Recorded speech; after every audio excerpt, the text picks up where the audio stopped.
Jackets win, Knights win, Canes win, and Stars win yesterday. Hank, what's going on, my man?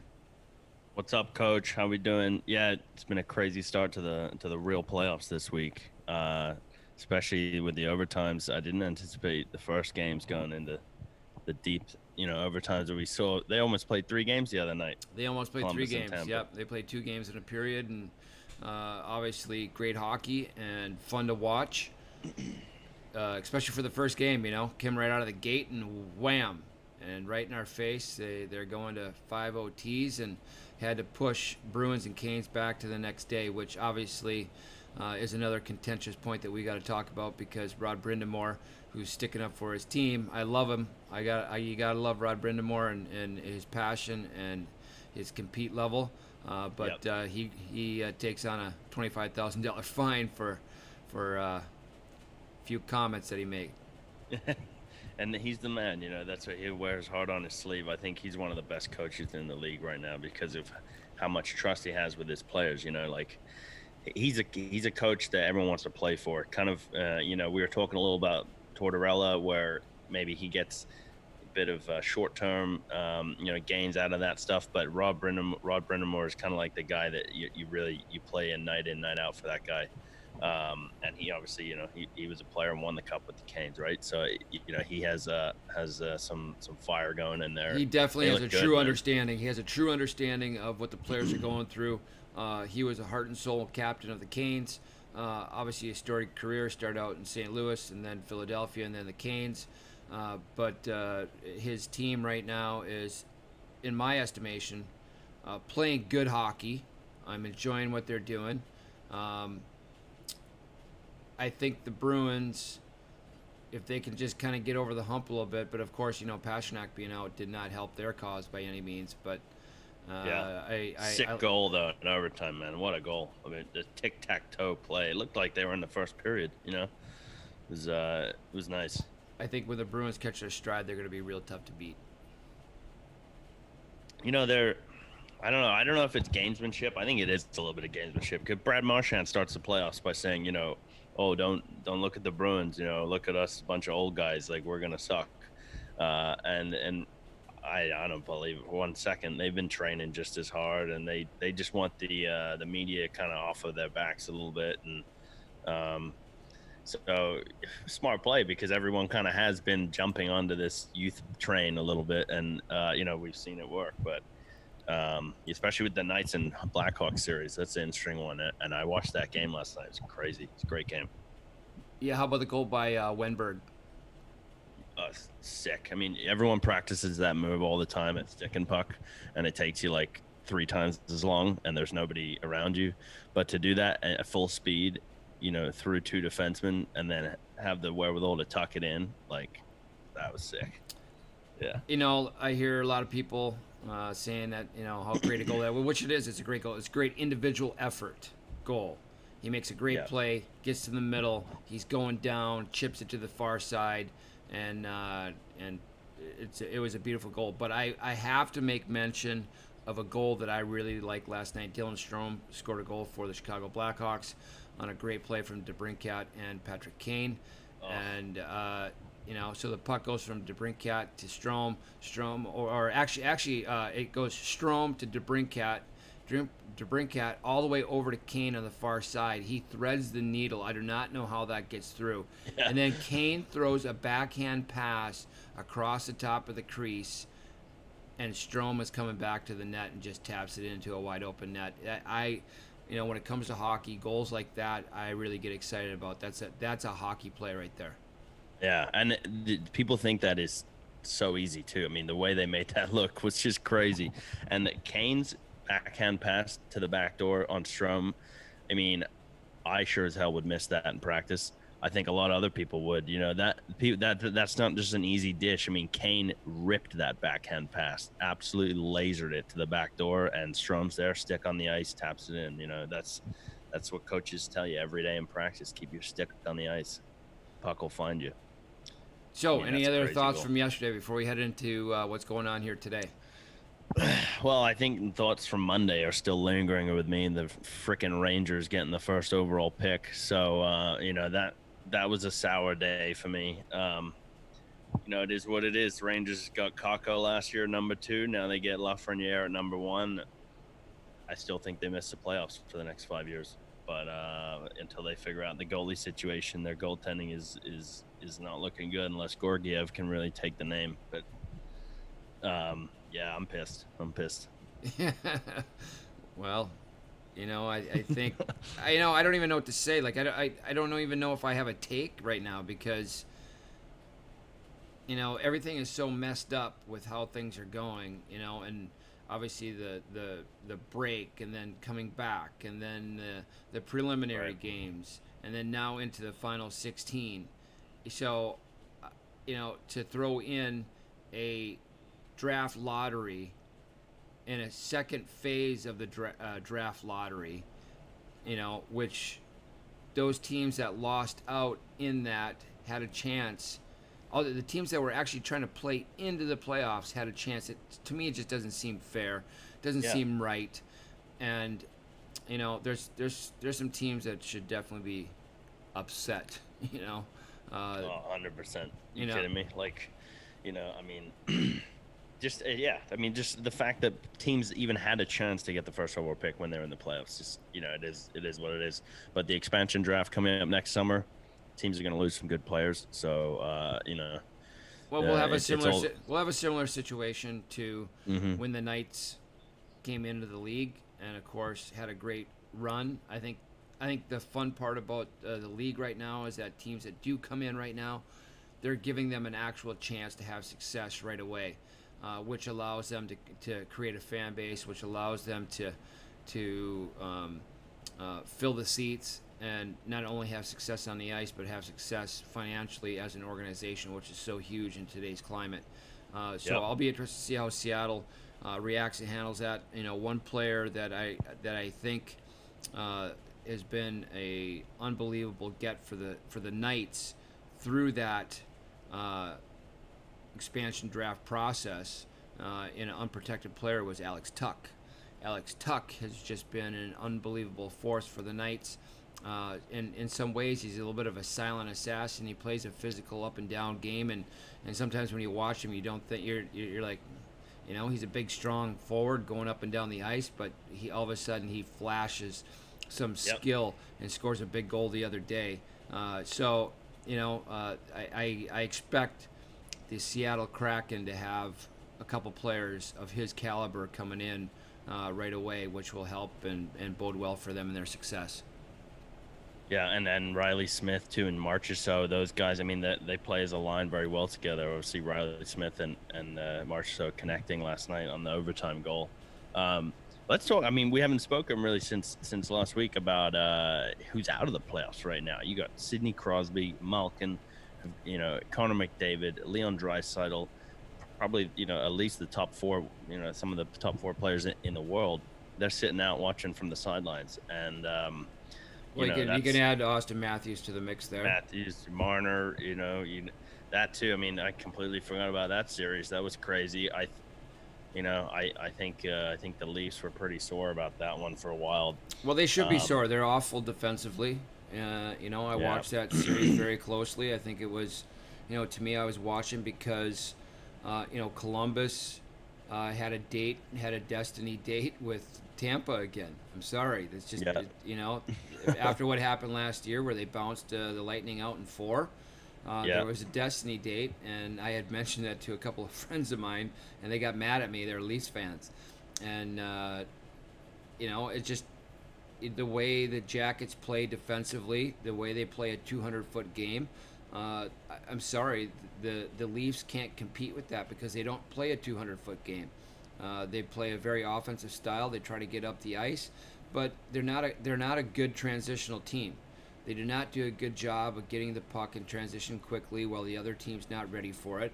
They're always going backwards. They're always trying to reset. They're always trying to set the puck up behind the net, which is viable in some options in some situations. But you can't continue to do it and go backwards and backwards and backwards and then turn pucks over in your defensive zone consistently and expect to win hockey games. yeah. And I mean, to me, it starts with the back end, like you said, and the guy that's been playing out of his freaking mind is Seth Jones, man. I mean, that guy. I think he played almost 60 minutes in the game one. 60 plus. I think it's the most. 60 plus It's the most ever. ever. Yep. And he looked like he was in round one of a fight, man. He was like he was unbelievably conditioned. He was carrying the puck. He was, That guy's a making those beast. first passes. Not to, I mean, his family's very athletic. His dad's a former NFL player. His brother's Basketball Caleb player. Jones, basketball Basketball. player. Yeah. His, Popeye his brother's on Jones. the Oilers. Um, you know, what a guy. I mean, that guy, he's Drew Doughty level to me right now. I mean, he's playing that kind of hockey, and he's getting physical. He's making plays. He's definitely one of the best in the league right now. And you know, yeah, I mean, watch out. He's playing better than Hedman. I think that's the matchup in that series. It's Hedman versus Jones. Whoever wins that one, I think is gonna push them over the edge. I gotta mention before we move on to today. I gotta mention the Stars and the Flames. They're tied up at 1 last night. The Stars find a way to break through and win a hockey game. Corey Perry, your guy, My boy. I gotta make mention of him. He's not my boy. I'm gonna tell you that right now, but he's your boy. Look, I'm just excited to see Perry playing playoff hockey, man. That's where he thrives. I'm looking. Did he score last night? Yeah, Check. yeah, and Get assist. out of here. Let's Yeah. go, my boy. Yeah, Yes. Okay. Well, look, I've always stood behind Perry as a playoff type kid, and he comes alive in those moments. He's a winner at every single level. He's one of the few players. I think it's like 8 or 9 players in history that have won a World Junior, an Olympic medal, a World Cup of hockey, a Stanley Cup. I'm probably missing one in there, but what do you call the Memorial Cup in the OHL? yep, The kid's won everything at every level. he has. And he knows what it takes. So I'm excited about that. He's playing on a line with Cogs. I mean, they're good friends. It's undeniable chemistry there. So good for them. I hate the Flames, so I'd love to see Dallas bounce them. Yeah, I am a Stars fan to a certain extent. I have to give credit where credit is due. They're formerly the Minnesota North Stars, which is my team. And you spend time in Texas, too. I spent time in Texas. My family is actually Dallas Stars fans. So I gotta give a little bit of credit there, but I really believe that the Stars have the talent to make a deep run. If they can get past the Flames here, the Flames are playing a little bit of inspired hockey right now for whatever reason. But if the Stars can get their act together, I think they can make a deep run. I'm not making any claims that they're going to win it, but they have the personnel to get things done with players like Jamie Benn, Heiskanen, and Bishop and Net. I really think that they have a lineup that can win hockey games in the playoff, and they play the right style too. They have those guys too. It's always in the playoffs, the third and fourth line guys that kind of step up and out of their shoes, like Radek Faksa. Or, Rupa Hintz is not really a fourth line guy, but he, 2 years ago, nobody's really looking at that kid. Now he's a star. Jason Dickinson. You've got guys like that who are be on the ice for 7, 9, 13 minutes a game, but they'll make a difference. And I think that's what's going to push them out of the edge over this series, because Calgary has firepower, but once you get to their third and fourth lines, it starts to get a little thin. So yeah, it should be a really good series. I can't really believe we're already into the first round here of games. Games of 7, series of 7. So it's gonna be pretty exciting. So on tap for today, Coyotes Avalanche. That's gonna be 6 games. That's gonna be a crazy game. Coyotes Avalanche, Canucks Blues, Islanders Caps, Stars Flames. So we got a full game of the day for me is probably Canadians Flyers or Isles Caps. Quick shout out. I hope Claude Julien is doing okay. He was hospitalized last night. He had stent surgery. Yeah, so he had probably a little bit of a heart attack or something of that nature. He had chest pains, and he's going to be out for the rest of the series. Kirk Mueller will be taking over, but never want to hear that. And I think I think a lot of the players are pretty shook up about that. So thankfully he's okay. He is. But Yep. Yep. scary moment. Yep. You The know? last report I read this morning is that he's gonna make a full recovery. He's gonna be good to go, and he's actually hoping to get back if they can get through to the next round. Nice. Yep. So yeah, so in keeping in with that, that series is crazy right now, and I read somewhere on Twitter, I think it was Brian Boucher. I mean, he's a little biased because he was a Flyer, but someone had said that Carter Hart was the best goalie they had seen since Carey Price came into the league. I saw a little bit of that too. I don't agree with that. I read. No, I don't necessarily agree with that either. But Carter Hart's he's a hell of a goaltender, and I really like the Flyers team. And whether you're a Flyers fan or not, you got to give credit where credit's due. They have some nice players on that team. They're playing well, and Kevin Hayes is a kid that's just jamming up their mojo. I mean, he's. I think everyone plays through him. I don't know what it is about him, but since he came over in that deal, I mean, it's just he's added a spark to this team that they haven't had in a long time. It's I don't know, it's a bit of swagger. I like Voracek. I saw him on the Spittin' Chicklets podcast. I had never really kind of heard him talk before, but he's a real team guy and a leader in the room. I did not know that about him. In fact, he's in control of all the music that goes on in their locker room. Yeah. He does not allow any of the rookies to have any access to the music. It's all run by him and the vets. Nice move by him. I think that's awesome. And he's a big Bruce Springsteen fan. So lots of Bruce going on in the locker room there in Philly. Is Oscar Lindblom gonna play at all in this playoff series, or is he still getting on the road back? I mean, because he was skating a bunch in the practice rounds, so I don't know. He's a great player, and they could use him.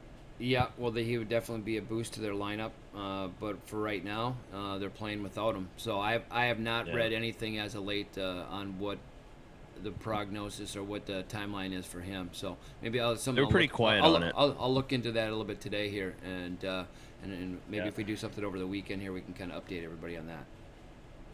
Cool. What else we got? We got Blues Canucks. That's kind of a quiet series. I don't know why. It's kind of it's the least interesting series to me. Like it's just kind of, I don't know why, because they're great players, and it's just I don't know. It's not exciting. It doesn't get me out of bed. No, but the real story on all of it is the Blues, right? The Blues who they had a great regular season, and now they're not playing great hockey right now. Unfortunately for them, they have not found their stride. They have not been able to put the puck in the back of the net the way they like to. They have not been able to keep the puck out of the back of their own net the way they like to. They're a real strong defensive team, and if they don't play that way, then they don't win. And that's just it's they're just not in playoff form right now. And I'm sorry. Especially Bennington. I mean, the kid's got talent, and he played out of his mind last year to win the cup. And maybe he was riding a bit of a hot streak, but he doesn't look the same. Very difficult for a goaltender to come off a season like that and then to put together another one. And he's so young, to do that. We've seen it before in other Matt Murray, right? Other goaltenders that have a great season and they cannot follow it up the next year, unfortunately. But that doesn't mean that they can turn things. They can't turn things around here starting tonight. They're down 1-0. It's really going to be on a lot of their vets in St. Louis to get the job done. And you get to playoff time, your best players got to be your best players. Yeah, and it's gonna be one of those games where the leaders have to step up, especially on the Blues. I think you're gonna have to have like Pietrangelo, guys like that really need to take it on their team to get them going. Because the Canucks do it by commission. They have everybody on that line going. They've got the young guys. The Blues, they have the depth. If you look at the roster, they're probably one of the best teams in the league on paper. They are. But they just need to put it together. So, we'll see. It's gonna be an interesting game tonight. That's for sure. What about, just quickly, what have you heard on Pastrnak? When do you think he'll be back in? I mean, they say day to day, but it's hard to tell with these I don't things. think they're going to put him in unless things really kind of get upside down for him. I think they want to make sure he's rested, and they want to make sure that if they do make it through the next round, that he's going to be ready to go, because that's when they're going to really need him. Yeah. Although, if they don't turn things around here real quick, they're going to have to start thinking about getting him back in the lineup now, which would not be great for him, right? Because he's going to need some rest. He's going to need some time to kind of heal up a little bit. What is he got a hip injury? Is it or? They really haven't said a whole lot. They haven't. Again, it's playoffs, right? They just say a lower body injury. Yep. So you can speculate, but anything in the lower body, you know, at least right now they're saying day to day, which is great news for the team, right? Because if it was any worse, they'd say he's out for the rest of the series or he's out for the remainder of the playoffs. So. Be curious to see like what are the rules on that. Like if you're like, is there gamesmanship? Can you mislead them on purpose? Can you say that it's day to day when it might be week to week? I think teams and team doctors are really close to their vest on situations like this here. They want to make sure that number one, the players are protected. You know how hockey can be. If the other team knows something's the matter with you, man, they're gonna play tough on you and make things real difficult for you. Maybe. Oh yeah. He comes out and tries to play through it a little bit, and the other team knows he's got something. They're going to be putting the body on him left and right. He's already a marked man because of his abilities. But surely he doesn't want to go out on the ice if he can't go out and perform the way he likes to perform on the ice, and that's. And if you can't get if you can't get to spots because you have a lower body injury, and if you can't get to places all over the ice, which he's very capable of doing, it's almost a negative effect if he can't do what he does. Worse than a man short, as my dad would say. I'd say for like him, but you don't want you don't want a guy being a liability on the ice. You don't want him being a traffic cone out there. So, man, well, I think everyone's missing him. Watching him play, but there's a lot of other superstars out there making hockey fun to watch. Isles Caps, what do you think? I love it. This series is like fireworks, man. Ov looks good, despite the layoff for a 36-year-old guy who's just had another kid. He looks like he's in beast mode. That guy's a tank. Yeah, he's a Russian phenom. I mean, that guy is. I don't know what he's doing in the off seasons, but having those saunas in the middle of Siberia somewhere, along with a nice elk steak every night. I don't know, but he's that guy's a fucking animal. So. Yeah, he's a big boy and he can absolutely shoot the puck. I saw him release one yesterday. Just a great puck on his stick, or it was the day before, and he got the puck on his stick and just snapped it from just inside the blue line, and it was just a laser. It missed the net, but I was like, if that's anywhere on net, man, that's a difficult save to make for any goaltender, just because of the velocity and the heaviness behind his shots. Yeah, and the release point is just crazy too. I mean, another player in that series that I'm really excited about is Matthew Barzal, and surprisingly JP Pageau. Big trade happened right before all this stuff went down. Signed to a big extension, and he's carrying them pretty much. In these first couple of games, especially in the round robin or the last series they had in the prelims. Without Pageau, I don't know if the Isles are here right now. He's How about Anders really Lee? Well. How about Anders Lee? Him too. I was getting ready to buy him out if I was a GM last year for the Isles. I mean, the kid sucked last season. And then and he goes out and gets in a tilt. Yeah, I love it. He's showing some passion. I think a lot of the boys too are fighting a bit more because it's they haven't been on the ice in a while, and playoffs you really don't see a lot of fights, but this is the kind of unique playoff situation where a fight actually might change the outcome of a game. Yeah, there's no doubt about it. So yeah, I wouldn't be surprised if we see more fights.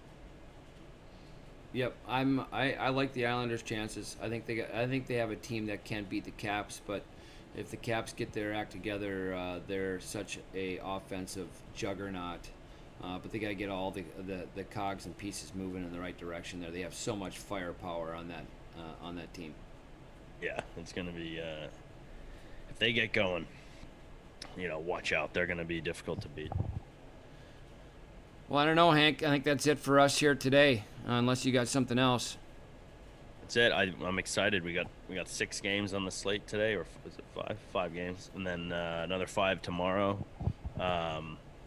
Hopefully, hopefully we can get some Ducks news going in here. But there's not a lot going on right now. The Ducks are on the beach playing golf, and they're not doing a whole lot. So, No, we'll just keep covering the NHL, and I know. I know. There's a few guys skating here or there. They're over at the rink once in the mornings, getting on the ice. Not everybody, but they got some guys that are out there. So, I'll keep tabs on that and report back here in a few days. All right, Coach. Well, thanks for listening, everybody, and we'll catch you in a couple days. We'll recap the weekend, and looking forward to a lot of fun hockey this weekend. All right, sounds good, Hank. Good job.